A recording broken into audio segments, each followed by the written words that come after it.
Okay, so let's jump right in. We're going to explore a really powerful, maybe even counterintuitive idea that sometimes the most productive thing you can possibly do is, well, absolutely nothing.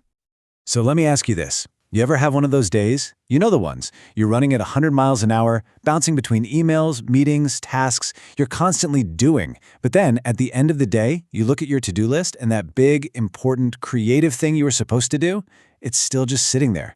You're totally wiped out, but you haven't actually moved the needle on what really matters. And this really gets to the heart of the problem, doesn't it?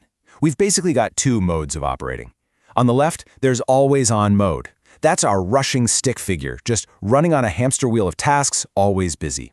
The result? A messy, scribbled line that leads straight to burnout. But then, look to the right.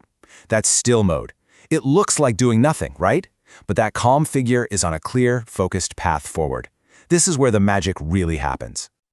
Here's the thing. We live in a world that is obsessed with input. We're just constantly feeding our brains. I mean, think about it. Podcasts on our commute, news alerts popping up while we're trying to work, a video playing while we're eating. We've become terrified of any moment of silence. But with all that information constantly flooding in, when do we actually process any of it? When does your brilliant mind get a minute to just breathe and, connect all the dots? It can't. Not while you're still jamming more information in there. And this is exactly where still mode comes in. We have to be really clear here. This is not about being lazy, not at all. We need to completely reframe this idea as active rest.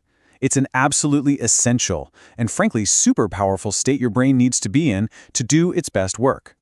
And there's some really cool science behind this. When you stop actively taking in information, you just let your mind wander, a part of your brain called the default mode network, or DMN, lights up.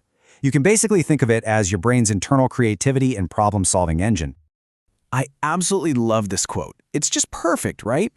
Boredom isn't something to avoid. It's the moment your brain finally gets to hang up the do not disturb sign on the outside world so it can get down to the serious business of synthesizing all the ideas you've been feeding it. Seriously, think about it. Where do your best ideas come from? I'm willing to bet it's not when you're staring intensely at a computer screen trying to force a solution. No way. It's in the shower, right? Or on a long walk, or just staring out the window. It's in those moments of quiet that the breakthroughs actually happen. So what's this DMN actually doing during this act of rest? Well, it's the ultimate dot connector. It's digging through your past experiences and linking them to a problem you're facing right now. It's generating those out-of-the-box creative solutions. It's letting you reflect, plan for the future. Basically, it's where all the great ideas get cooked up. Okay, so hopefully we're all on board with the why now.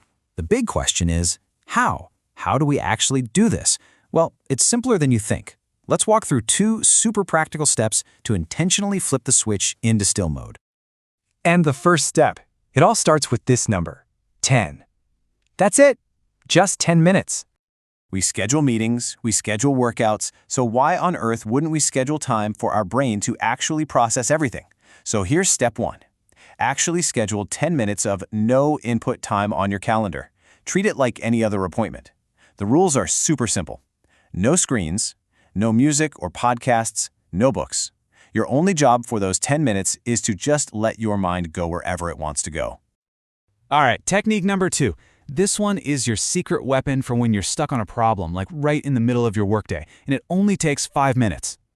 I want you to think of this as a mini reset button for your brain. The next time you hit a creative wall, you're just staring at the screen and getting nowhere, don't just push through it. Instead, set a timer for 5 minutes. Get up, walk over to a window, and just look outside.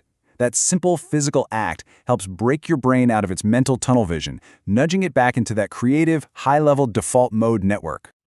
So, let's bring this all together. What's the big idea here? The real takeaway? It all comes down to this. You have to stop confusing motion with progress.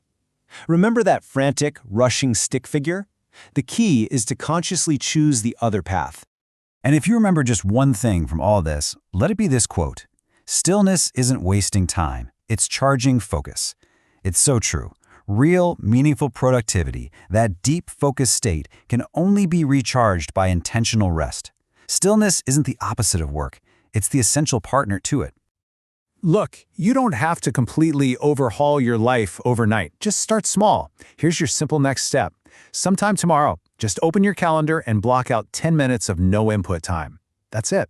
Give yourself and your brain permission to just breathe.